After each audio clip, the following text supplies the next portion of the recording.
कुठं गाडी इकडून पेटत आलं का? किती क्षेत्र आहे? अजित वालझाडीचं किती काय माहिती 5-6 एकर असं. कोणाचं?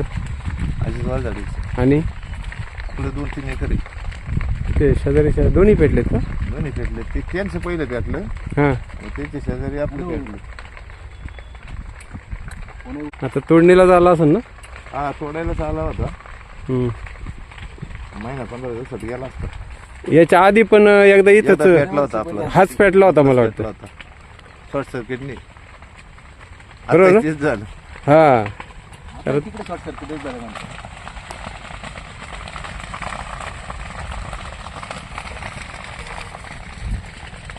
पुढं शॉर्ट सर्किट झालं. या पूलवरती पुढचे हा, पोल आहे ना. त्याच्या पुढचा हा लोखंडी पोल. हा. लोखंडी पोलवर झालं का? मग आता ही दुसरी वेळ आहे. मागच्या वर्षी पेटला. मग त्याच काहीतरी आता तुम्ही उपाययोजना करायला पाहिजे ना. तरी उपाययोजना एकच करायला पाहिजे. MSCBने शेतातले पोल हलवायला पाहिजे. बरोबर आहे का ना. पर्यायी काहीतरी व्यवस्था केली पाहिजे. नाही तर मग पोल हलवायचे नसतील MSCBला, तर MSCBने लोकांना नुकसान भरपाई देण्याची तयारी ठेवायला पाहिजे. ड्रिप किती होती?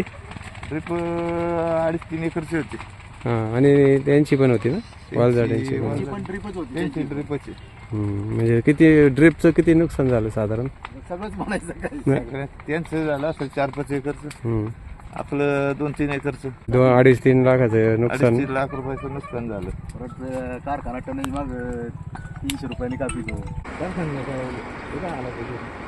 ना दरवर्षी तुमच्याकडं ही घटना घडते ऊस पेटायचा. काय उपाय करता येईल याच्यावरती? याच्यावर एकच उपाय, जुन्या तारा काढणे, पोल बदलणे, हाईट देणे. कारण आता ऊसाचं क्षेत्र वाढलंय आपल्याकडं. कारण तेवढंच हक्काचं पीक आहे तसं पाहिलं तर आधारभूत किमतीचं. त्याच्यासाठी आता हा पर्याय एकच.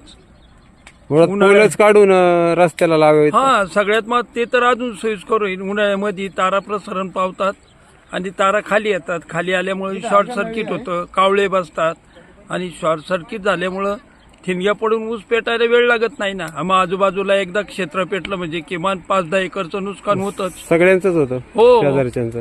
पण कुणाला बोलता आता सर्रास सगळ्या ऊसांना साहेब, सगळ्या ऊसांना ड्रीप आहे.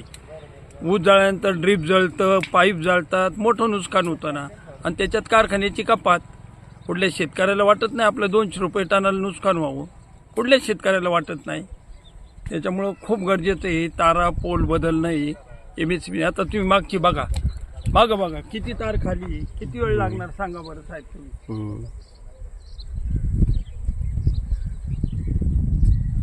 पूर्ण तारा खाली आल्या त्या किती वेळ लागणार शॉर्ट सर्किट व्हायला. मग असंही सगळं. त्याच्यामुळं याच्यावर तातडीने निर्णय घेऊन किंवा मग एक शेतकरी संघटनेतर्फे आंदोलन करावं लागेल मोठ्या प्रमाणावर. त्याशिवाय पर्याय नाही आहे ना. आम्ही विघ्नर सहकारी साखर कारखान्याच्या चेअरमनकडे गेलो होतो. यंदा काम केल्यामुळं कारखाना 1 महिना लेट उशिरा चालू झाला. तर चेअरमनचं म्हणणं आलं पुढच्या वर्षी नवीन मिल केलेली आपण दररोज आपण 8,000 टनांनी क्रशिंग करणार आहोत. यंदा थोडं शेतकऱ्यांनी समजून घ्यावं. तरी पण कुठल्याही शेतकऱ्याला अडचण येणार नाही असं चेअरमनचं म्हणणं आहे. एक टिपूर राहणार नाही म्हटले होते. हो, काही पुढच्या वर्षी नाही. यंदाही चेअरमन म्हणले ऊस कुणाचा ठेवायचं नाही. लेट झालं तरी सगळ्यांचं गाळप होईल. परंतु कारखाना लेट झाल्यामुळे हा प्रश्न उद्भवला आहे. 14 महिने. काही लोकांचे 17-18 महिने झाले. बरेच लोकांचे 18 महिने. कारखाना लेट चालू झाला ना. काय होतंय त्याच्यामुळे गैरसमज लोकांमध्ये असे होतात, शेतकरीच ऊस पेटून देतात जात नाही म्हणून. नाही, चुकीचं आहे ते. शेतकरी ऊस पेटवतात हे चुकीचं आहे. ज्याला पाण्याचं शॉर्टेज आहे, काही वैयक्तिक कारणं असतील शेजाऱ्यांची त्याच्यामुळं किंवा खोडसाळपणाने, पण बहुतेक माझ्या अंदाजाने 80 ते 85% ऊस हे इलेक्ट्रिक शॉर्ट सर्किटनीच पेटतात.